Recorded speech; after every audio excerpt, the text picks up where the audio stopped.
býval som niekedy mladý, tak hrával som hazardné hry. Mal som vždy falošné karty a vedľa nich nabitý kvér. Až raz mi to protihráč zistil, že falošné karty ťahám.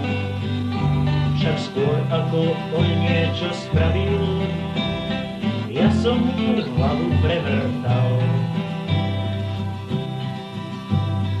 Dlho som blúdil tam v horách a do tých miest bál som sa ísť.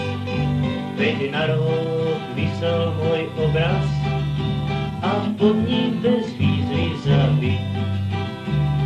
Po rokoch na všetko padol už prach a ja som sa vrátil zaspäť. Kráčal som po starých cestách a karty tie boli môj svet. Raz večer stretol som chlapca, za mestom sedel tam sám. Vraví mu: chlapče, bež domov, on na to, že nemá tam.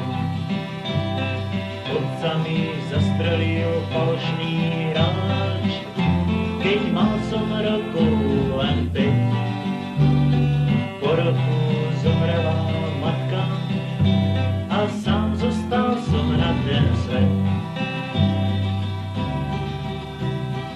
Tak sa tu po kraji túlam a žijem z toho, čo kto dá. Veď dobrých ľudí je dosť a zlých tých Boh